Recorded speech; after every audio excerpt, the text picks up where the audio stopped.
Sau hơn nửa năm giao tranh tại chảo lửa Bakhmut, phía Nga mới đây tuyên bố rằng họ đã kiểm soát được 80% khu vực này. Chiến thắng của quân đội Nga ở Bakhmut có một phần đóng góp rất lớn tới từ lực lượng lính đánh thuê Wagner. Nếu không muốn nói rằng Wagner mới chính là lực lượng đã đẩy lùi quân đội Ukraine ra khỏi Bakhmut, chứ không phải là quân đội Nga. So với quân đội chính quy của Nga, lính đánh thuê Wagner thiếu trang bị hạng nặng và chủ yếu dựa vào vũ khí hạng nhẹ để chiến đấu. Thế nhưng họ lại có kỷ luật chiến đấu cao và có khả năng đánh cận chiến cực kỳ tốt. Đặc biệt hơn cả, lính Wagner nổi tiếng với việc không sợ chết. Đó mới là điều khiến cho đối thủ phải e sợ mỗi khi đối đầu với biệt đội lính đánh thuê khét tiếng này. Vậy Wagner thực sự là gì mà lại đáng sợ đến như vậy? Trong video ngày hôm nay chúng ta hãy cùng tìm hiểu về đội quân đặc biệt này nhé. Nhóm Wagner hay tập đoàn Wagner là một tổ chức bán quân sự. Một số người cho rằng nó là một công ty quân sự tư nhân, nhà thầu quân sự tư nhân hoặc là một tập đoàn tình nguyện viên quân sự. Thế nhưng, những cái tên đó chỉ là nói giảm nói tránh mà thôi. Wagner nói thẳng ra là một tập đoàn lính đánh thuê chuyên nghiệp. Những chiến binh của tập đoàn Wagner đều là những người có kinh nghiệm chiến đấu. Họ được tuyển chọn từ các cựu binh, tù nhân Nga và một số công dân ngoại quốc, cũng như các nhóm lính đánh thuê khác. Xét về mặt pháp lý thì Wagner vẫn tồn tại bất hợp pháp do không được đăng ký ở Nga hay ở bất kỳ quốc gia nào khác. Tuy nhiên, thời gian gần đây, công ty lính đánh thuê Wagner đang dần từ bóng tối, đã từng bước tiến ra ánh sáng, dần dần được hợp thức hóa. Theo thông cáo của quân đội Nga được công bố cách đây ít tháng, công ty bán quân sự này đã được cho phép tuyển quân tại các nhà tù ở Nga. Tập đoàn Wagner có tiềm lực tài chính dồi dào, đủ sức để được gọi là những lính đánh thuê giàu nhất trên thế giới. Wagner kiếm được tiền nhờ những bản hợp đồng tham gia vào hầu như tất cả các chiến trường nóng bỏng nhất trong thế kỷ 21. Nhóm này được cho là đang hoạt động ở Ukraine, Syria, Sudan, Trung Đông, Venezuela và Cộng hòa Trung Phi. Đội lính tư nhân của Wagner được cho là đội quân đánh thuê hiệu quả nhất thế giới và có mối liên hệ chặt chẽ với Điện Kremlin. Họ bị cáo buộc đóng vai trò là cánh tay vô hình của Tổng thống Nga Vladimir Putin tại các quốc gia trên thế giới, cho phép Điện Kremlin phủ nhận chính đáng vào các can dự. Với sự hỗ trợ của chính phủ Nga, Wagner cũng có trong tay rất nhiều vũ khí và thiết bị. Chúng ta ước tính rằng chỉ có một lực lượng lính đánh thuê trên thế giới được trang bị vũ khí hạng nặng như xe tăng, radar, pháo, đó chính là Wagner. Wagner lộ diện lần đầu tiên trước thế giới vào năm 2014 trong sự kiện Nga sát nhập bán đảo Crimea. Tại Crimea, lính đánh thuê của Wagner giúp lực lượng ly khai do Nga hậu thuẫn kiểm soát bán đảo. Sau đó thì Wagner tiếp tục hỗ trợ lực lượng ly khai thân Nga tại vùng Donbass. Vào tháng 1 năm 2015, trong trận nồi hầm Debaltsevo, lính đánh thuê Wagner lần đầu thử lửa ở chiến trường Ukraine đã hỗ trợ lực lượng dân quân Donbass thân Nga, gây thiệt hại nặng nề cho quân đội chính quy Ukraine và chiếm Debaltsevo, buộc quân đội Ukraine phải từ bỏ một lượng lớn vũ khí trang bị và ra hàng. Trận Debaltsevo không chỉ gây thương vong nặng nề cho quân đội Ukraine mà còn khiến tinh thần quân đội Ukraine suy sụp, cuối cùng phải chấp nhận đình chiến, chấm dứt xung đột ở Donbass. Ký thỏa thuận Minsk có lợi cho lực lượng ly khai ở Ukraine. Các thành viên của Wagner được huấn luyện bài bản để trở thành những chiến binh thiện chiến nhất. Chỉ tính riêng trên chiến trường Syria từ năm 2015 đến 2016, hơn 3.000 lính Wagner đã tham chiến hỗ trợ quân đội chính phủ Syria trong những trận chiến đẫm máu nhất. Vậy mà họ cũng chỉ hy sinh vài chục người. Tuy con số vẫn còn gây ra nhiều tranh cãi, Wagner không ngại lao vào những cuộc chiến để hoàn thành nhiệm vụ được giao. Với khả năng và kinh nghiệm trận mạc dày dặn thì tổn thất của Wagner thường rất ít. Wagner bắt đầu hoạt động trở lại ở Ukraine từ giữa mùa hè 2022 sau khi quân đội Nga chịu nhiều tổn thất trên chiến trường và cần đến sự bổ sung nhân lực từ Wagner. Theo nhiều nguồn tin, thì hiện có hơn 50.000 lính đánh thuê của Wagner đang được triển khai ở Ukraine, đa phần là các tù nhân xin tham chiến đổi lấy tự do. Đây là một kiểu hợp đồng tương tự như là biệt đội cảm tử của nhà DC vậy.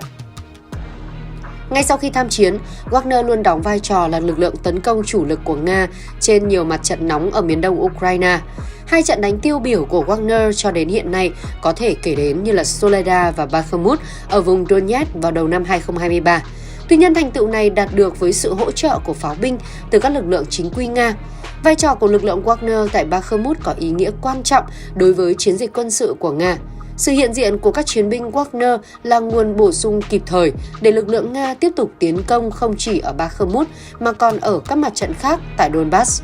Thậm chí là Wagner được coi là hy vọng khả quan nhất của Nga ở thời điểm hiện tại, giúp Moscow tin vào một chiến thắng ở chiến trường miền đông Ukraine.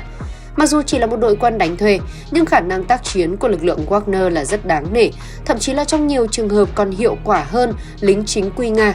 Đáng chú ý là tại chiến trường Bakhmut là hình ảnh lính đánh thuê Wagner cân cả chục lữ đoàn chính quy quân đội Ukraine, đồng thời tiếp tục giam chân các đơn vị cơ động của Ukraine tại đây.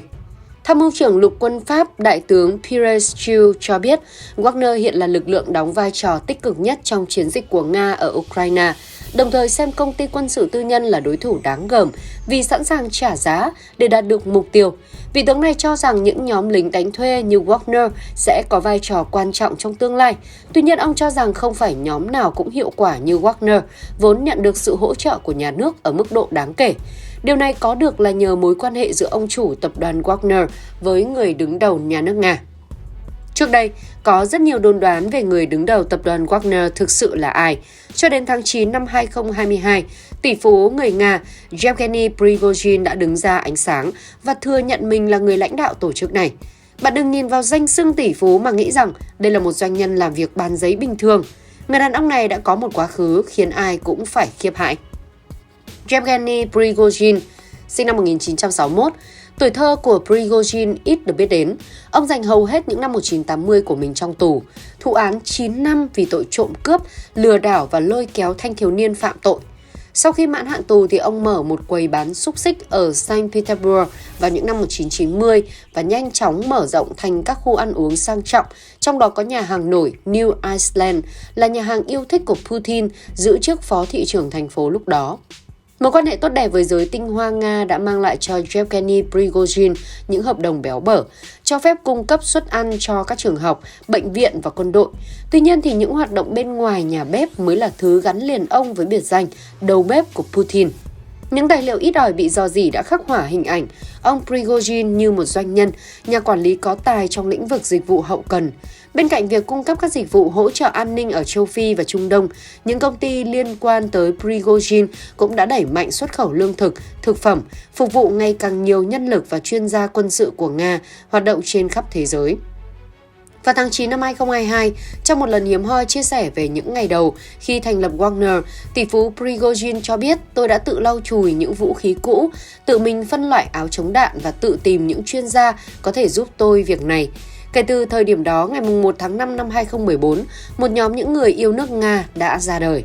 Nhóm này sau đó lấy tên là Wagner. Trước chiến tranh Ukraine, người ta biết rất ít về Wagner. Mặc dù các chiến binh đánh thuê liên quan đến Wagner đã xuất hiện trên chiến trường Syria và Libya, tuy nhiên thì nguồn gốc của nhóm này vẫn còn mờ mịt và đã có tranh luận về việc liệu Wagner có tồn tại hay chỉ đơn giản là một sản phẩm truyền thông của Điện Kremlin. Thế nhưng, giờ đây mọi thứ đã sáng tỏ, Wagner tồn tại và họ thực sự là một đội quân thiện chiến bậc nhất. Lực lượng tuyển mộ của Wagner là các cựu binh Afghanistan, Chechnya, quân ly khai Ukraine, quân nhân về hưu hoặc tình nguyện viên Nga. Mức lương trung bình của lính đánh thuê Wagner là 240.000 rúp mỗi tháng, gấp khoảng 15 lần mức lương của một người dân bình thường ở Nga. Trong chiến đấu thì lính đánh thuê sẽ nhận được thêm phần thưởng hiệu suất từ 150.000 đến 700.000 rúp và đây là món lợi kinh tế rất hấp dẫn đối với các cựu binh có thu nhập thấp và người dân ở các nước nghèo xung quanh. Có những nguồn tiền đen, Wagner cũng biết cách chi trả để giữ người, như là bồi thường cho thân nhân của lính đánh thuê chết trận. Như là hồi tháng 2 năm 2018 thì Wagner đã bị thiệt hại nặng nề tại Syria do Mỹ oanh kích. Một trong những quỹ của Prigozhin đã chi 3 đến 5 triệu rúp cho mỗi gia đình tay súng thiệt mạng. Tháng 12 năm 2020, ông ta đã trả gần 400.000 euro cho 2 người Nga được thả khỏi nhà tù Libya.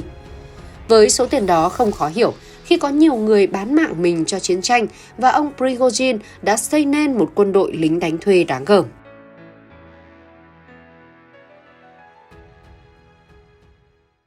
Sau hơn 60 năm lưu lạc kể từ khi Crimea được chuyển giao cho Ukraine bằng chữ ký của Nikita Khrushchev, thì vào năm 2014, Crimea đã chính thức trở về với quê mẹ Nga. Người ta gọi chiến dịch này là mùa xuân Crimea, một chiến dịch chưa từng có trong lịch sử thế giới hiện đại. Crimea sát nhập vào Nga sau kết quả của một cuộc trưng cầu dân Ý, nhưng trước đó là cả một chiến dịch quân sự và chính trị kết hợp được Nga thực hiện trong vòng 30 ngày. Vậy người Nga làm thế nào để có thể giành lấy cả một khu vực bán đảo rộng lớn mà chả cần tốn một viên đạn hay mất một giọt máu nào?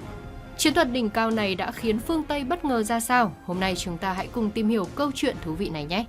Năm 2014 là một năm mà Ukraine gặp nhiều bất ổn về chính trị.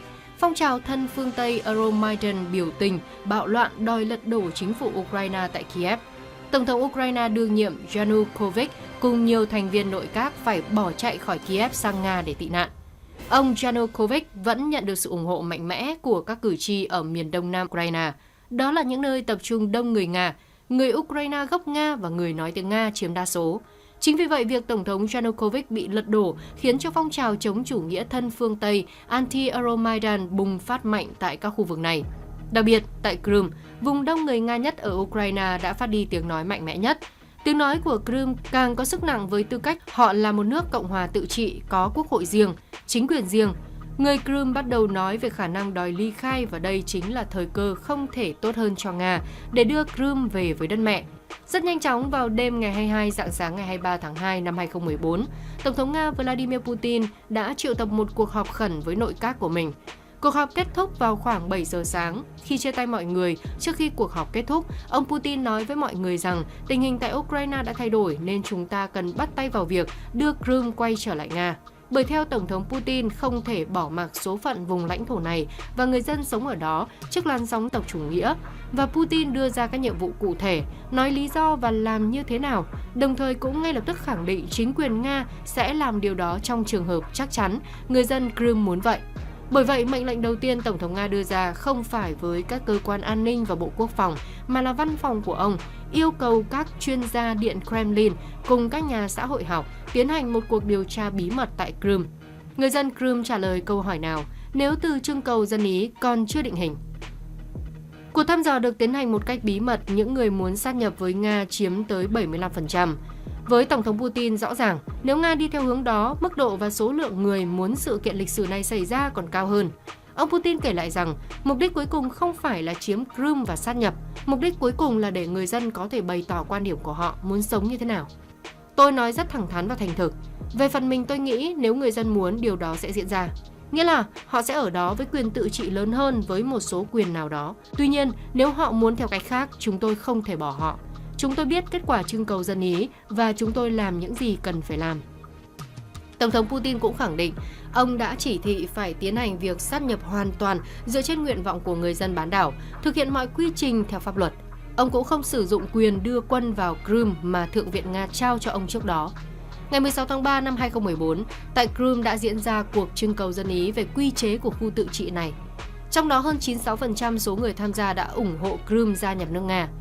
Ngày 21 tháng 3 năm 2014, Tổng thống Putin đã ký luật phê chuẩn hiệp ước về việc Crimea và Sevastopol gia nhập thành phần nước Nga, cũng như việc lập khu vực liên bang Crimea. Khắp bán đảo Crimea, các cuộc biểu tình bắt đầu nổ ra. Những người biểu tình đã thay thế cờ Ukraine bằng cờ Nga và hô vang Putin là tổng thống của chúng ta. Để hỗ trợ phong trào biểu tình, Nga đã bí mật đưa một lượng lớn binh sĩ của mình tới Crimea. Người ta vẫn gọi họ là những người lịch sự. Đó là những người lính đặc nhiệm Nga mặc quân trang không quân hàm quân hiệu và đeo mặt nạ được đưa đến Crimea bằng đường không và đường biển. Hạm đội Biển Đen đã bí mật đưa những người lịch sự tới đây và họ đã phong tỏa lực lượng Ukraine tại bán đảo. Theo Hiệp ước Kharkov ký năm 2010 giữa Nga và Ukraine, Nga có quyền đồn trú 25.000 quân ở Crimea. Tại thời điểm xảy ra sự kiện Crimea, lính Nga ở bán đảo này chỉ có 12.500 quân. Điều đó có nghĩa là Nga có quyền đưa thêm quân vào Crimea mà không xâm phạm Hiệp định Kharkov. Người Nga đã nắm rất rõ Crimea và binh lực Ukraine đang đồn trú ở đây. Thế nên từ ngày 27 tháng 2, những người lịch sự bất ngờ xuất hiện ở Crimea và đặc biệt họ chỉ có mặt bên cạnh các đơn vị quân đội Ukraine và các cơ sở hạ tầng quan trọng như trụ sở, sân bay, các đường cao tốc. Những binh sĩ Ukraine ở bán đảo bị cắt đứt liên lạc với nhau, họ không biết phải kháng cự lại hay phải hành động như thế nào. Còn những người lịch sự thì đưa ra thông điệp hết sức rõ ràng, chấp nhận đầu hàng và có thể ở lại Crimea hoặc chờ đợi để được trở về Ukraine. Chỉ trong một thời gian ngắn, toàn bộ các căn cứ quân sự và vũ khí của Crimea hoàn toàn bị kiểm soát phong tỏa. Trong quá trình đó, quân đội Nga cũng tiến hành phát động chiến tranh tâm lý và chiến tranh thông tin, thuyết phục đối thủ đầu hàng và làm cho hơn 10 đơn vị Ukraine quay trở lại tấn công chính quân đội Kiev. Điều này đã làm sụp đổ tinh thần của quân đội Ukraine. Sau đó, những người lịch sự đã đảm bảo an toàn cho việc tiến hành trưng cầu dân Ý về quyền tự quyết của Crimea, cũng như ngăn chặn các kịch bản leo thang xung đột đi kèm. Điều thú vị nhất là sau khi người lịch sự Nga xuất hiện, thì việc đầu tiên là họ khống chế bắt giữ hoàn toàn lực lượng NATO có mặt tại đây, đang chờ đón hải quân Mỹ cập cảng Sevastopol trong một căn cứ bí mật do người dân Crimea chỉ báo. Đến nay không có thông tin số lượng người NATO tại căn cứ bí mật tại Sevastopol bị bắt là bao nhiêu, nhưng theo tính toán là không dưới 100 người. Khi sự việc đã rồi thì Ukraine và phương Tây mới ngã ngửa khi biết tin. Tình báo NATO thậm chí không thể nghe ngóng được gì cho đến khi Nga đã hoàn toàn làm chủ tình thế ở Crimea. Mọi quá trình đều đã được Tổng thống Putin tính toán và chỉ đạo hết sức bí mật. Chính ngay bản thân lực lượng, những người lịch sự cũng không biết họ sẽ làm gì trước khi đi được giao nhiệm vụ. Nga đã làm mọi thứ quá nhanh và gọn gàng, hoàn toàn kiểm soát bán đảo Crimea mà không cần phải bắn một phát súng nào hết. Ngay sau đó, Nga đã tiến hành tổ chức một cuộc trưng cầu dân Ý ở Crimea trong vòng vài ngày và tuyên bố Crimea sáp nhập vào Nga dựa trên kết quả bỏ phiếu. Trong khi đưa ra một tuyên bố chính thức như vậy với Nga, thì Nga cũng đồng thời thử thành công tên lửa đạn đạo xuyên lục địa mới nhất và thể hiện một tư thế rằng Nga sẽ không tiếc tất cả để phát động một cuộc chiến toàn diện. Động thái này của Nga đã làm phương Tây không dám hành động. Những hành động táo bạo và bất ngờ của Nga đã khiến NATO không kịp đưa ra phán quyết chính xác, càng không nói đến phản ứng đúng đắn. NATO không còn cách nào khác ngoài kêu gọi trừng phạt Nga. Ngoài chiến dịch bí mật này thì Nga còn có những hoạt động công khai khác cùng thời điểm nhằm đánh lạc hướng tình báo nước ngoài. Vào tháng 3 năm 2014, Nga điều một đội quân lớn tới Bắc Cực, phái số lượng lớn các quan chức quân sự cấp cao tới Uran. Tuy nhiên, tất cả các hoạt động này chỉ là hư chiêu khi mà tình báo nước ngoài tới nơi họ không tìm thấy gì. Như vậy là chiến dịch giành quyền kiểm soát Crimea đã diễn ra một cách chớp nhoáng và là một trong những chiến dịch thành công nhất của Nga. Theo giới phân tích, Nga đã sử dụng học thuyết chiến tranh lai. Đây là sự tổng hòa các biện pháp chính trị, quân sự, ngoại giao và kinh tế, trong đó quân sự chỉ là vai trò thứ yếu. Đưa Crimea về với đất mẹ là một thành công lớn của Nga, đặc biệt là nhờ tài tính toán chiến lược cao tay của Tổng thống Putin. Ngoài ra, tính kỷ luật cao của quân đội Nga cũng đóng vai trò quan trọng trong sự kiện Crimea. Điều này giúp quân đội Nga được triển khai rất nhanh chóng và vô cùng bí mật trong chiến dịch. Nga đã tận dụng tối đa sự ủng hộ của người dân Crimea.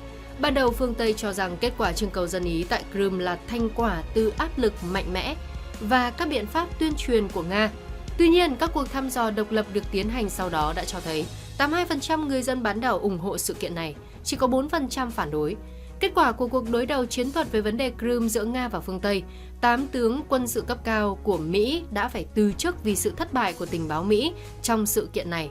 Cho đến nay, Ukraine và một số nước phương Tây vẫn cho rằng sự kiện sát nhập Crimea đã vi phạm luật pháp quốc tế, đồng thời tuyên bố khu vực này vẫn thuộc về Ukraine.